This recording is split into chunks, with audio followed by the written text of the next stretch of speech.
Shalom pemirsa CBN Indonesia dimanapun Anda berada, senang sekali kita bisa bertemu kembali dalam acara pembacaan buku bersama Tuhan di waktu fajar. Melalui buku ini yang dituliskan oleh Nyonya Ellen G. White, kita dapat diyakinkan kembali bahwa pada hari yang mulia ketika Yesus datang untuk mengklaim miliknya, kita yang menunggu Tuhan akan disambutnya dengan tangan yang terbuka kehadiratnya. Dan bacaan kita pada saat ini berada di halaman 292 yang berjudul Pengabdian Musa. Dan saya undang pemirsa di rumah untuk kita boleh sama-sama membuka Alkitab kita di dalam Ibrani 11 ayat 24 sampai 26. Karena iman, maka Musa setelah dewasa menolak disebut anak putri Firaun. Karena ia lebih suka menderita sengsara dengan umat Allah daripada untuk sementara menikmati kesenangan dari dosa. Ia menganggap penghinaan karena Kristus sebagai kekayaan yang lebih besar daripada semua harta Mesir. Sebab pandangannya ia arahkan kepada upah. Dan kita masuk dalam pokok pembacaannya. Musa cocok untuk menjadi yang terdepan di antara orang besar di bumi. Untuk bercahaya di pelataran kerajaannya yang paling mulia dan untuk mengayunkan tongkat kekuasaannya. Kehebatan intelektualnya membedakan di atas orang-orang hebat di segala usia. Jadi di sini firman Tuhan memberitahukan kepada kita bahwa Musa itu kita tahu bahwa ia dibesarkan oleh putri Firaun. Bagaimana ia hidup dalam kalangan bangsawan. Dan di sini juga dikatakan bahwa tetapi di sini ia memilih untuk menderita sengsara karena dia mau untuk mengikuti siapa Tuhannya, siapa Tuhan yang disembah oleh orang tua kandungnya. Karena kita harus tahu bahwa sepanjang masa mudanya ia diasuh dan dibesarkan oleh ibu kandungnya. Dan itu membuat dia akhirnya bisa memilih untuk menjadi pengikut Kristus yang sejati. Dan di sini juga dikatakan bahwa Musa ini cocok untuk menjadi yang terdepan di antara orang besar di bumi. Dan di sini juga kita tahu bahwa Musa ini mempunyai sebuah kemampuan yang hebat karena ia dibesarkan dalam lingkungan kerajaan, maka ia dididik untuk menjadi calon penerus daripada raja. Bagaimana ia dididik untuk bisa menjadi seorang pemimpin. Dan di sini juga dikatakan kehebatan intelektualnya membedakan di atas orang-orang di segala usia. Jadi bagaimana Tuhan memberkati Musa, bagaimana Musa ini Tuhan pakai dalam kepintarannya, bagaimana intelektual yang dia punyai dikatakan melebihi dari segala orang-orang di segala usia. Dan di sini juga dikatakan bahwa sebagai sejarawan, penyair, filsuf, jenderal angkatan bersenjata, dan pembuat undang-undang, dia berdiri tanpa tandingan. Namun dengan semua kesenangan dunia di hadapannya, dia memiliki kekuatan moral untuk menolak tawaran kekayaan, kebesaran, dan ketenaran serta sanjungan. Musa memilih lebih untuk menderita bersama umat Tuhan daripada untuk sementara menikmati kesenangan dosa. Jadi bagaimana di sini dikatakan bahwa kehidupan Musa ini penuh dengan kesenangan daripada dunia. Meskipun kesenangan daripada dunia itu ada di hadapannya, dengan mudah ia bisa mendapatkan kesenangan-kesenangan itu, tetapi kita tahu bahwa melalui firman Tuhan dijelaskan ia tidak terlena dengan kesenangan-kesenangan dunia. Karena ketika ia mengetahui siapa Tuhannya, ia tahu bahwa kesenangan dunia itu hanyalah sementara. Dan di sini juga dikatakan bahwa dia memiliki kekuatan moral. Bagaimana itu dia bisa punyai dalam kehidupannya? Tentu saja karena pengaruh daripada ibu kandungnya. Bagaimana pendidikan sejak dini itu harus diterapkan dalam anak-anak sehingga pada dewasanya nanti anak-anak itu bisa memilih untuk mengikuti apa yang Tuhannya sudah berikan dalam kehidupan mereka. Dan di situ dikatakan dia mempunyai sebuah kekuatan moral. Bagaimana kekuatan itu akhirnya terbentuk dan kokoh dalam kehidupan Musa ini sendiri, sehingga ia bisa menolak tawaran kekayaan, kebesaran, dan ketenaran serta sanjungan. Tentu saja kita tahu bahwa itu bukanlah suatu hal yang mudah untuk kita tolak bahkan dalam kehidupan kita pribadi pun. Karena pasti ketika kita ditawari sebuah kekayaan, ditawari sebuah kebesaran, ketenaran, dan sebuah sanjungan, pasti kita akan cenderung untuk memilih ke arah sana. Tetapi kita harus belajar daripada Musa. Ketika dia sudah menyerahkan kehidupannya kepada Tuhannya, dia memilih untuk menjadi pelayan daripada Tuhannya. Ia bisa menolak tawaran kekayaan itu, ketenaran itu, dan kebesaran yang dia miliki. Yang sebetulnya dia bisa dapatkan karena ia sudah diangkat anak oleh putri daripada Mesir itu. Dan di sini juga dikatakan bahwa Musa lebih memilih untuk menderita bersama dengan umat Tuhan.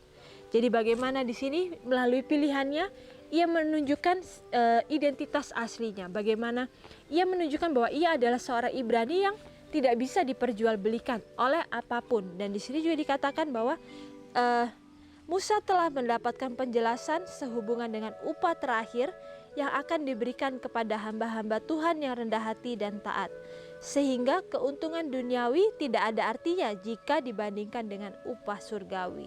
Jadi di sini dijelaskan bahwa Musa ini sudah betul-betul mengerti.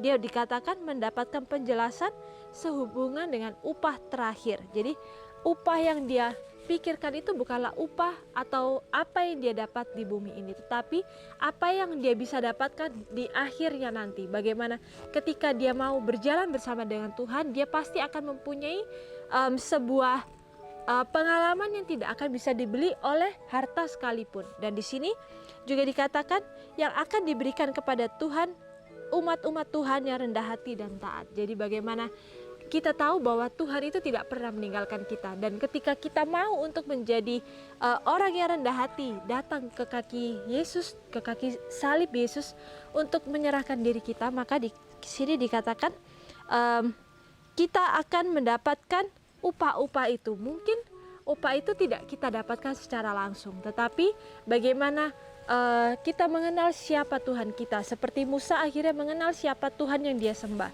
Bagaimana ia bisa mempunyai kesempatan untuk berjalan bersama dengan Tuhan selama 40 tahun. Ia membantu bangsa Israel keluar dari tanah Mesir. Dan di sini juga dikatakan bahwa istana Firaun yang megah dan tahta raja disediakan sebagai bujukan bagi Musa.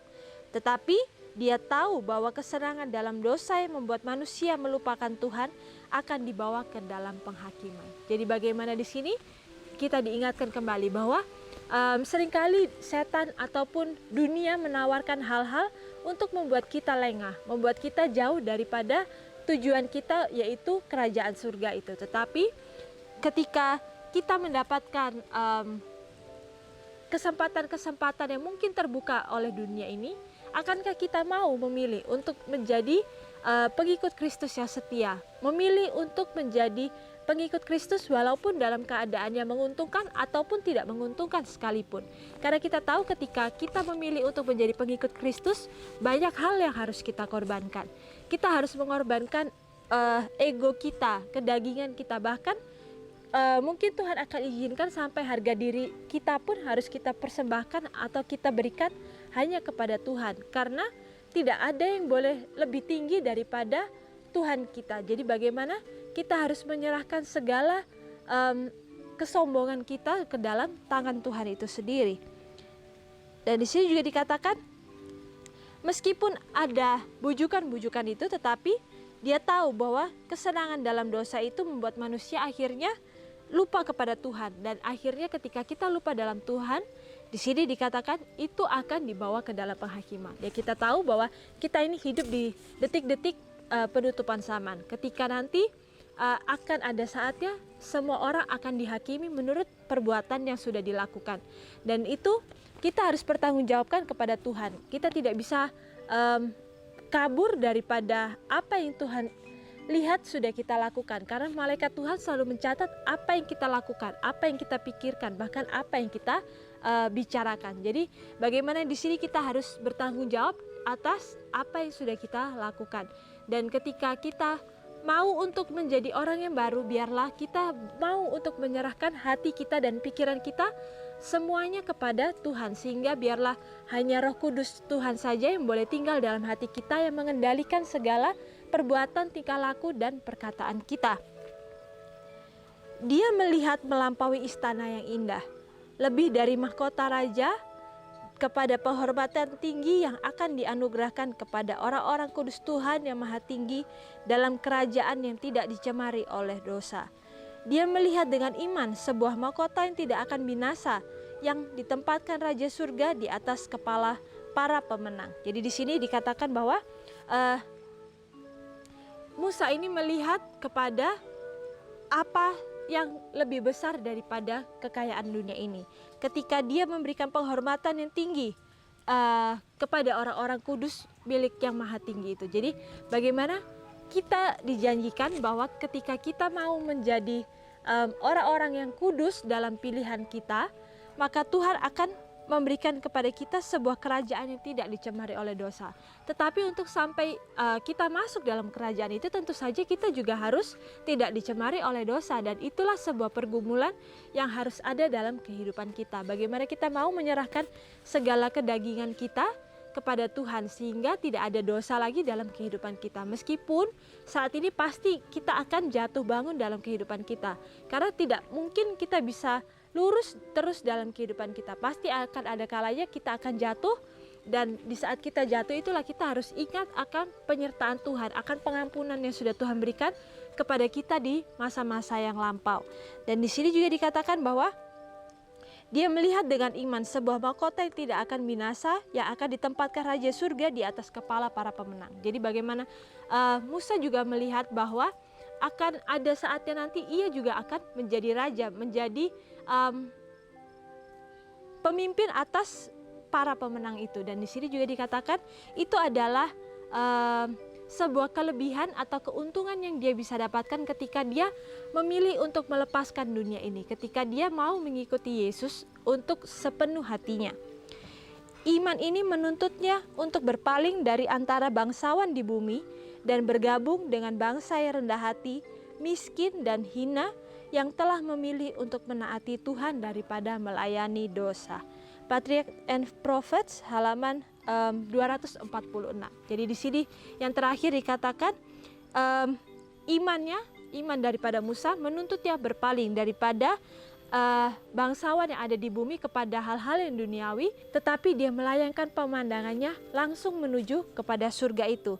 Dan dia akhirnya memilih untuk menjadi bangsa yang rendah hati, yang mau untuk memberikan segala kesombongan, segala pergumulan hatinya hanya kepada Tuhan.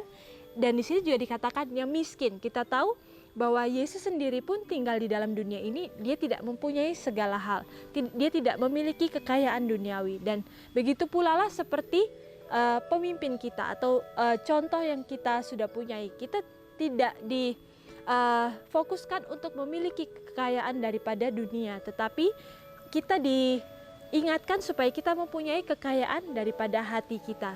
Bagaimana Yesus itu tinggal dalam kehidupan kita, itu adalah sebuah kekayaan dalam kehidupan kita.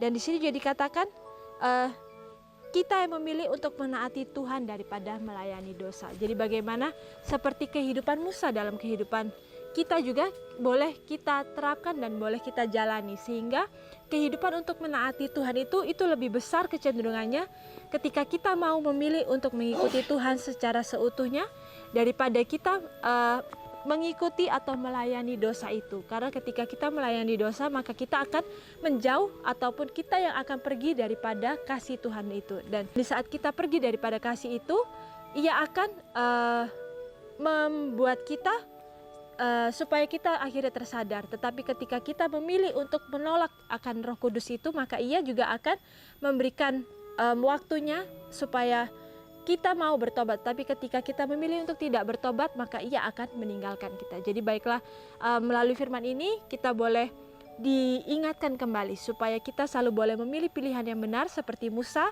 sehingga segala berkat yang sudah Tuhan janjikan itu boleh jadi dalam kehidupan kita nantinya. Dan biarlah bacaan ini boleh menjadikan berkat bagi saudara yang ada di rumah dan juga bagi saya secara pribadi. Dan sampai bertemu kembali dalam acara pembacaan-pembacaannya selanjutnya. Shalom, Tuhan memberkati.